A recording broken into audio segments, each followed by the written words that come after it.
Okay, good afternoon, everyone, and thank you for joining us. I am delighted today to be welcoming Bev Herzog, and I hope I pronounced that correctly. It's always a nightmare when you're thinking, have I really messed up somebody's name? Good afternoon, Bev. Did I get it right? Close enough. Well, how would you say it? Educate me. I would say it Herzog, but my ancestors would have said Herzog. And it's always difficult when you're, because presumably they are from another country. Yes, from Germany.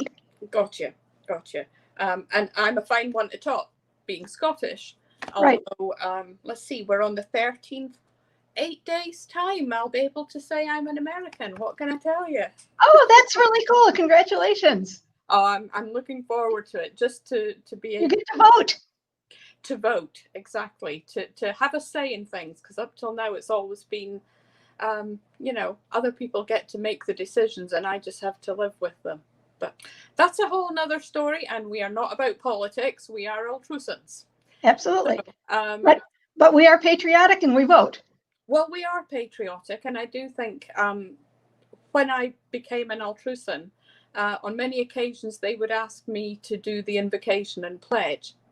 And I used to say, but I can't do that, Sure. And they can say, it's okay, just do the first words and people will take it away. And I used to think, well, that's not really the spirit of the thing.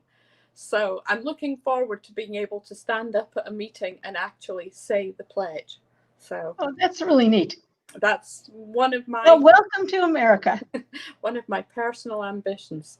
So talking about welcome to America, let's welcome here to Bev, and tell us first of all a little bit about you, where you're located, your family, pets, things like that.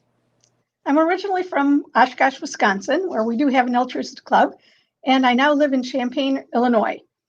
I have a degree in hydrogeology from Stanford, a master's degree, and moved here because it was where my husband and I could get jobs that were within commuting distance of each other.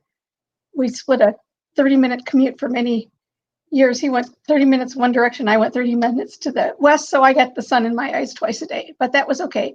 We've been married for 41 years, and we don't have any children, but we've had a slew of critters. So right now we have a big black lab who's 10, going on 4, and 2 cats that are long-haired orange tabby cats that just got haircuts for the summer so they don't get sick on all over. So one looks like a little bitty lion. He got a lion cut. I wish I knew your secret. I have a pussycat that could do with that. She's Maine Coon, we believe. And, yes, she has her issues. Yes. Just think, we have Carolyn Robinson, past governor, District 4, who's joined, and she says hi. Hi, Carolyn. Nice to see you. One day I'm going to come see you soon. And I miss having Carolyn hugs. So I actually would love to ask you more about that degree. And I know that was really not on our list. Could you just, in a nutshell, tell me what it is? I'm a hydrogeologist, which is a geologist that specializes in underground water. Right. So if you get water from a well, that's what I study, the water that you get from a well, or the water that infiltrates into the ground, and how to protect it and how to get it out, or where it is basically, and how to clean it up, that sort of stuff. Interesting. I could imagine that you and I could have a whole good conversation if it was anything other than this podcast. But thank you for answering that, because sure, it made me think, what's that? There are many of us, so I would imagine not. But it really sounds interesting. And of course, when I was in Texas, lots of my neighbors had wells, and sure. Here in Louisiana, I'm not so sure that you need wells. The water seems to come up to meet you. Yes, it does. So tell me, who introduced you to Altrusa? I was introduced by 3 women who were all named Pat. I was new on the Girl Scouts local board of directors, and we had a volunteer center, and this volunteer center was doing a training session for people who were new on nonprofit boards. And the volunteer center's coordinator was a woman by the name of Pat, as was her assistant. And then there was another woman who was clearly friends with them. And there was a cocktail meeting gathering afterwards. And for some reason, I came up and said, can I join you? Because I didn't know anybody at this gathering. And they were all named Pat, and they were talking about something to do with Altrusa. And I said, what's Altrusa? And then I became one, basically. That sounds just the kind of crazy thing I would have done, because there's nothing worse than being in a room where you really don't know people. And Correct. Altrusans are well known for, speaking to people, and they look friendly. very much. Linda Smith has just joined us, and she said hello to her fellow Governor Bev. So you have a fan. It's mutual.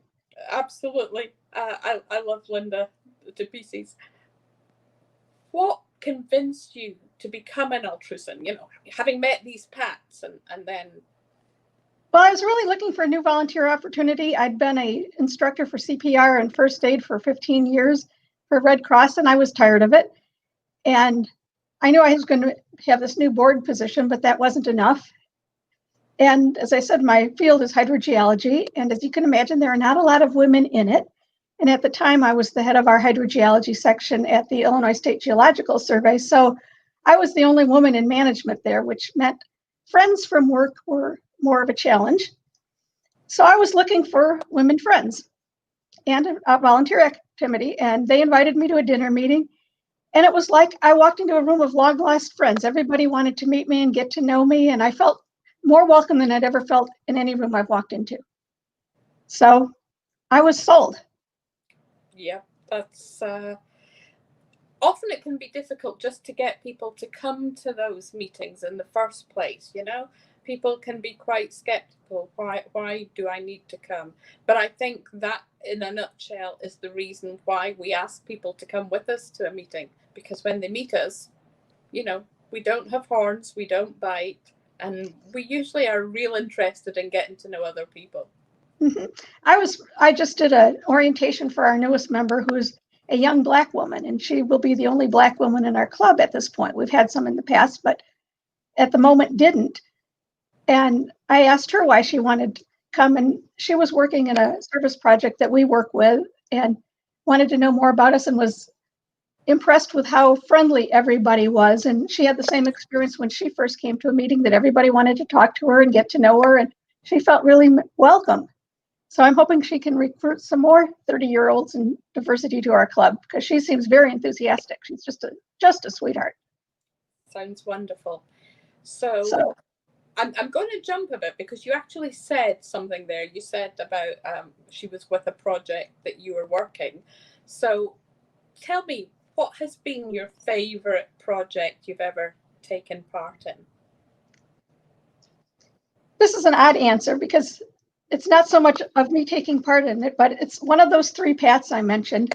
Had an idea back in 1996-ish, I think it was. She came in and said, what if Altrusa did an international project for Make a Difference Day? She had won for our community an honorable mention and then a first place in the National Make a Difference Day contest. And she had this idea that we would have Altrusans from all over the world doing a project on the same day. And she sold it to our club, and we wrote a proposal, and she and a couple other people took it to Albuquerque, and it was voted on. And what I love about that is that Pat had been a club president, but she'd never been an officer in district, let alone international. But she had an idea and wanted to make it work, and now it's an Altrusan tradition. And I think that's just really cool. You don't have to be the president of Altrusa to make a difference. Oh, I know firsthand how true that is. Some may know my story, that having become a new Altrusan in the January, in the April, we had the West explosion in Temple, and Beth Blair and I did a grant proposal to help rebuild the libraries for the schools in West. Mm-hmm. They lost 3 out of their 4 schools, and we got the largest ever grant from international on the disaster. Oh, how cool. I think we still hold the record. And I tell people, that's my elevator speech. I was 3 months an Altrusan, and look at what I was empowered to ask for and to follow through on. So you hit the nail on the head. You don't need to be higher up. You don't need to be an officer to make things happen. You just need to have commitment, an idea. Mm-hmm. Yes. Totally the way I love to see new members be encouraged for that reason. What would you like to do, Absolutely. In fact, I recently wrote an article on mentorship during a pandemic and said this is a great time to let your new members shine because they don't know there is a box. And right now our box has been exploded. So thinking outside the box is what we need. Yes. And when you don't have a box anyway, this is a great time to let new people shine and revitalize your club that way. You're so true. Going back a bit to Altrusa, tell us a bit about your Altrusa journey from when you became an Altrusan, perhaps what things you've done. I think I was introduced to Altrusa 25 years ago this month. I know I will be. Congratulations. Thank you. I will be celebrated for it at our Zoom meeting on Tuesday. I joined the local board and was service chair the next year. And by 2000, I was president of the club. And as I finished that up, I went on the district board, was district governor from 2009 to 2011, joined the international board in 2011, then had the bum luck of being pitted against Leanne Milligan in New Zealand to run for vice president. So that was a foregone conclusion. And that was great because I love Leanne and I knew she was going to do a great job. And true story, we were sitting next to each other at a board meeting, international board meeting, when they told us the slate and I turned to her and I gave her a hug and said, congratulations, you won. Because I knew she would be good and I was fine with that. She was. So anyway, I spent 2 years on the international board. Then I became the international leadership training and development chair in 2013 to 2015 and have been a member of lots of committees and task force ever since, including, as I mentioned, I chaired the mentorship task force in the last biennium for Leanne. Yes, Leanne is wonderful. And yes, she is. Nobody ever loses because you look at the things she did, look at the things you're still doing, Yes. There is I told her either way I win. I either get a job I want or I don't have all this extra work to do. So, there was no losing in this thing. You probably saved yourself a lot of soft toy purchases. Oh, no, that's Leanne. No, Leanne, no, but she had 3 boxes of them delivered to my house when I was doing the leadership training because she ordered all this stuff and they wouldn't send it to New Zealand. And I was driving to the governor-elect training down in Louisville because it was easier than flying. It's only about a 4-hour drive for me. So she said, can I ship things to your house? So I had a truckload of stuff to take down to her. I think she may have mentioned that on her interview. She didn't quite name names, but you've outed yourself, so it's all good. It's all good. 25 years is quite an achievement. But in that 25 years, is there a moment that stands out to you that has you, hair standing on your... That's my husband. Is there one moment in time that stands out for you that was special? Kind of. It was the first time I went to an international convention, which I think was 2003. It was in Pittsburgh. Phyllis Corman was the president. And we were in a business meeting and the power went out. And it was dark in the room. And normally when that happens, you hear all this buzzing and going around in any other meeting. And she just stood up there and said, oh, well, this is interesting. This will be fun. And I thought, man, there's leadership in this organization. And these people are all cool. Nobody was worried about it. And you felt such a bond with everybody who was there that I just thought it was great. It was the first time I'd seen all of international. So that was a big deal to me. And I have not missed an international convention since. And talking about missing things, Connie Corwin Brown just joined us. Better late than never. Hi, Connie. I knew you would be along, and don't ever worry about it, because for anybody that is just joining us just now, you can always go back on the link and watch the whole thing again. Share the link, encourage other people to watch it too. So glad to see you, Connie. If you were to meet someone today that was thinking about becoming an Altrusan, Bev, what would you say to them to convince them? Oh man, your question was just what would you say to somebody thinking about it? And my answer was, well, just do it. But I think you really come for the service projects, and then you get to know the people and you stay for the friendships. And one story I like to tell that really convinced me why I'd want to stay in this group is that my mother died about a year and a half after I became an Altrusan. And I got more sympathy cards from Altrusans than I got from all the rest of the people I know in the world. And I thought, wow, that's just amazing. There's so much caring, and I'm new. Mm-hmm, mm-hmm. And I'm already embraced as one of them. And I just thought that was amazing.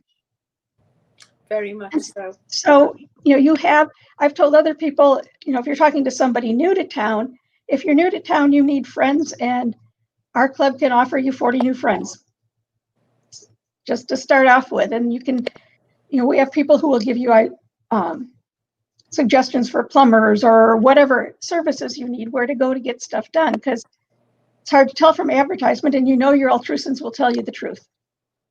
Very true. It's nice that we have this network. I use the network so often myself, having no family in the States other than my husband and my daughter. I'm going to give you the final question, and this one got snuck in a few weeks ago, just out of the blue, and there's no limit to this one, but this is, if you like, your chance to give kudos to those people in Altrusa who have become your heroes, who you look up to, who you aspire to be. I've mentioned both of these people earlier in the interview. One would be Pat Chappell, the person who got us into Make a Difference Day. And she was just wonderful. She taught me how to recruit people to do things, which was, rather than calling them up and saying, I have a job for you, she would call them up and say, I have an opportunity for you, and you are so much the right person for it. So rather than it being a chore, it was something you wanted, which I used in my work life too for years, because people are so much more likely to do something when you say, I need you because. And the second person would be Phyllis Corman. I just thought she had so much grace. And I remember being at that first international convention and thinking, even though I was not a child, I want to be her when I grow up. I'd like to be, she was just so cool. Yes, very much so. One of my favorite Altrusa moments was I was visiting her district when I was on the international board. I was assigned to District 2. And I knew Phyllis was going to be there, and I'm going, oh crap, I better be good, because I adore this woman and I don't want to screw up in front of her.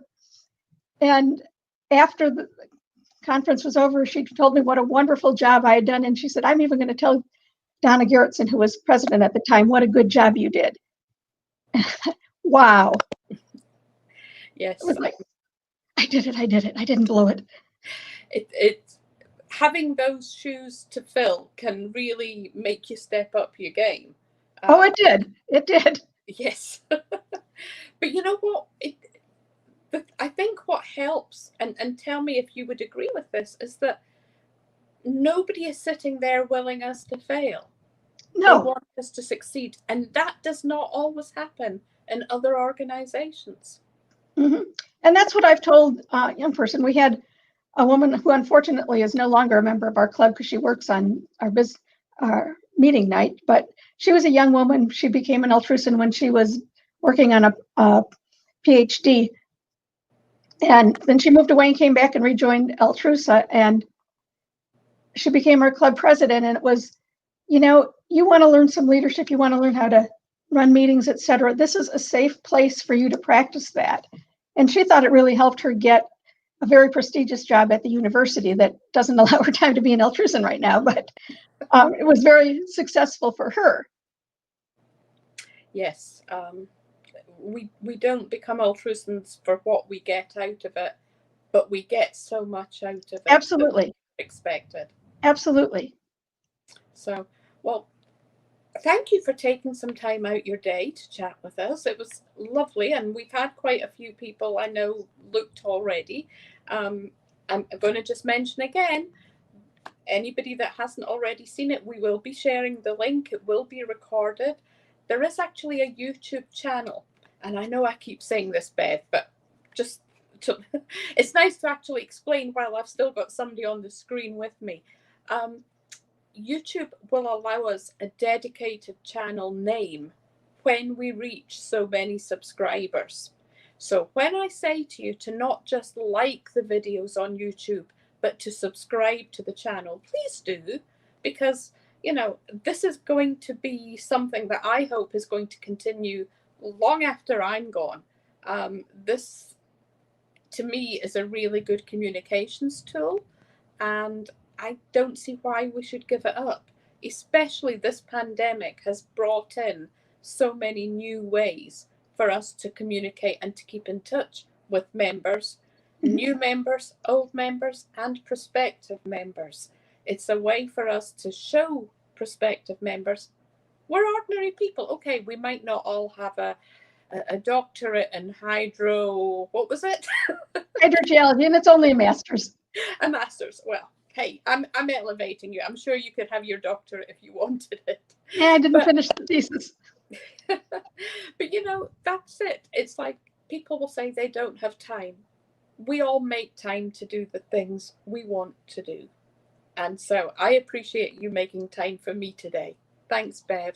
Oh, I want to expand on that here, because I've used that line when I used to do club visits of people saying, well, she doesn't have time, she doesn't have time. And I said, okay, do you have time for your job? Yes. Do you have time for going to church? Yes. Do you have time to go to your children's activities? Yes.